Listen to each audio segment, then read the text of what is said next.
Welcome to Thinking Unchained, the podcast that unchains your thinking. This is the space where ideas stretch, breathe, and break free from the ordinary. I am your host, Byron. If you would like to read today's essay or download a PDF version, you will find it on my website, thinkingunchained.com. I am grateful you have decided to join me today. The title of today's essay is The Complex Simplicity of Health. Life can be elemental. We are the ones who choose to make it intricate. Living a healthy lifestyle for optimal organ health is not that simple, but it is also not complicated. Living in a way that honors the body's organs is neither a riddle nor a recipe. It is a dance between countless forces: biology, environment, history, habit, emotion, and chance. We grow impatient with complexity. We crave a single culprit, a single cause, a single villain, or a single common enemy. So we say diabetes comes from indulging on sugar. High blood pressure comes from consuming salt. High cholesterol comes from eating fat loaded foods. These stories comfort us because they are simple, but simplicity can be a form of blindness. When we reduce a health condition to one single cause, we also reduce our imagination for healing. We trade the living ecosystem of the body for a cartoon, and in doing so, we mistake the map for the terrain. This simple view complicates understanding. The truth is quieter and more demanding. Health is a web, not a line, a conversation, not a commandment, a relationship, not a rule. To honor that truth is not to complicate life, but to see it clearly. And clarity, though rarely simple, is always worth the effort. So then, the medications arrive to help us with that simplicity. They arrive not as villains, not as saviors, but as symbols of our impatience with complexity. They come dressed as solutions, tidy and contained, promising to quiet the symptoms we do not fully understand. Take this pill for your high blood sugar. Take this pill for your high blood pressure. Take this pill for your high cholesterol. Take this pill for your poor erection. Each prescription becomes a kind of a shorthand, a gesture toward healing without the long conversation healing requires. The danger is not the medicine itself. Medicine can be a profound gift, especially for people who face barriers or limitations to living a healthy lifestyle. The danger is the story we wrap around it, a story that whispers, the problem is simple, and so is the fix. But the body is not a machine with a single broken part.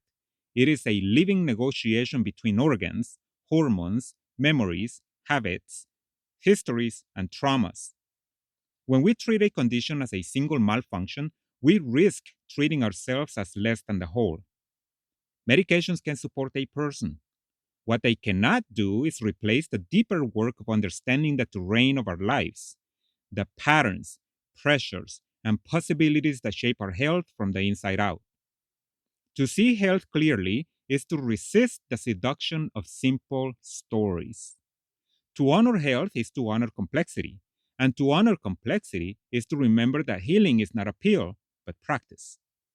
The same story unfolds in the realm of natural remedies.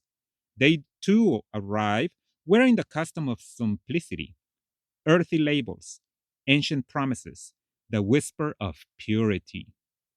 But let's be honest, nothing that comes in a bottle, capsule, or powder is truly natural. Natural is what grows from soil, what ripens in sunlight, what can be held in the hand without a barcode.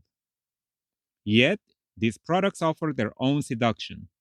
Drink this tea and your diabetes will melt away. Swallow this potion and you can abandon your blood pressure medications. Take this powder and your arteries will be scrubbed clean from that fatty plaque. The promises change, but the pattern remains. A single cause, a single cure, a single story. Whether the label says pharmaceutical or herbal, the danger is the same: the illusion that health can be reduced to a transaction. Both sides, modern medicine and natural medicine, can be helpful. Both can also become shortcuts that bypass the deeper work of understanding the body's complexity. The body is not a battlefield with one enemy. It is a garden with many climates, a symphony with many instruments, a story with many authors, a mountain with many trails. When we cling to the fantasy of a single remedy, we shrink the vastness of our own biology. We trade the living mystery of the body for a slogan. True healing asks for more than a pill or a potion. It asks for participation, for curiosity, for a willingness to see the whole landscape rather than the nearest signpost.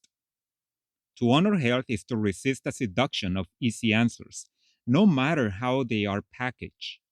We face health conditions of endemic proportions, not because the body is fragile, but because the way we live strains it from every angle. What we eat, how much we eat, when we eat. These choices form the rhythm of our biology, yet our modern rhythm is erratic, indulgent, and unmoored from the body's natural cues. Then comes stress from work, from family, from traffic, from the environment, from politics, from the constant hum of a world that never quiets down. Stress is no longer an occasional visitor. It has become the blaring music of our lives. Our days are sedentary. We sit at desks, in cars, on couches. We move less than any generation before us, yet expect our bodies to endure as though we still lived in fields, forests, and open air. And our sleep, the most ancient healer we possess, has become irregular, fragmented, and negotiable. We go to bed at shifting hours, oversleeping one day, undersleeping the next, never giving the body the steady rhythm it depends on.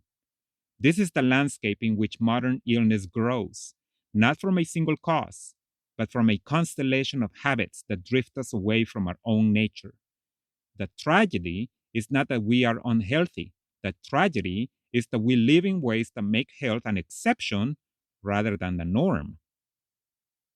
Here comes the simplicity and the stubborn difficulty of living a healthy lifestyle. Eat well, not as a punishment, not as a performance, but as a daily act of respect. Life giving water for ultimate hydration. 3 home cooked meals, each one built from vegetables, fruits, whole grains, and proteins that actually nourish. Each one eaten at roughly the same time, in roughly the same measure. Simple, yes, but simplicity asks for consistency, and consistency asks for discipline.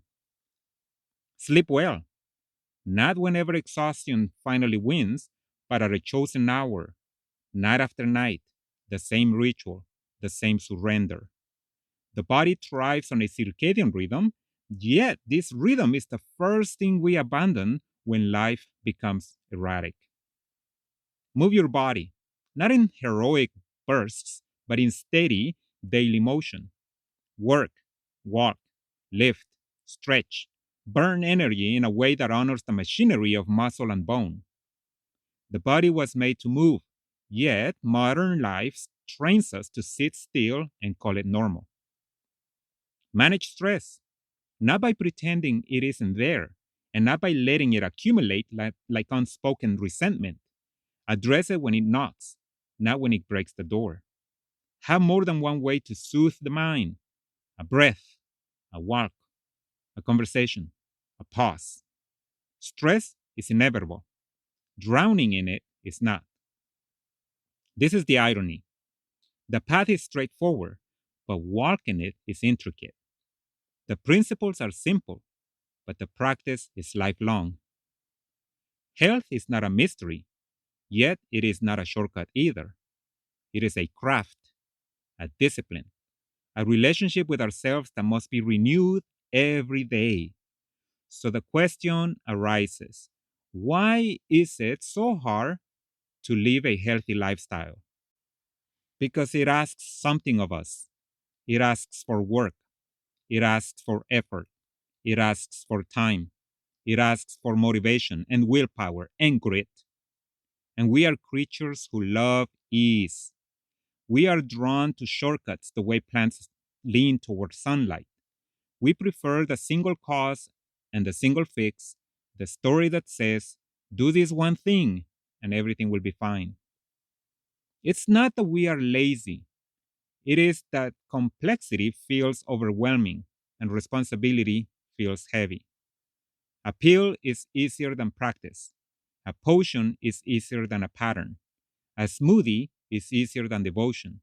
A slogan is easier than a lifestyle. But ease is not the same as health, and shortcuts rarely lead where we hope they will. The truth is uncomfortable but liberating. A healthy lifestyle is simple in principle but demanding in execution. It requires daily choices, not occasional miracles. It requires participation, not passive consumption. We resist this not because we are weak, but because we are human, wired to seek the path of least resistance, even when the path of greatest reward lies just beyond it. You want good health? This is the answer, not the glamorous answer, not the marketable answer, not the answer that fits on a label or in a commercial. The answer is to return to the basics, the practices humans have relied on long before wellness became an industry. Eat well, move your body, manage your stress, sleep with intention. These are not secrets. They are not exotic. They are not hidden in a pill, a rare herb, or a miracle supplement. They are simple. And because they are simple, we overlook them. Because they require effort, we avoid them. Because they demand consistency, we search for loopholes. So we chase the one tea that promises to reverse everything, the one pill that claims to fix what years of bad habits have shaped, the one natural substance that insists it can undo the negative consequences of a lifestyle. But it is not this simple. It has never been this simple. Health is not a trick. It is not a hack. It is not a single cause with a single cure. It is a way of living, a daily practice, a long conversation with your own body, a commitment renewed again and again. The basics are not glamorous, they are the foundation. And foundations, by their nature, are what everything else depends on. Health is precious, invaluable, convoluted, simple. Thank you.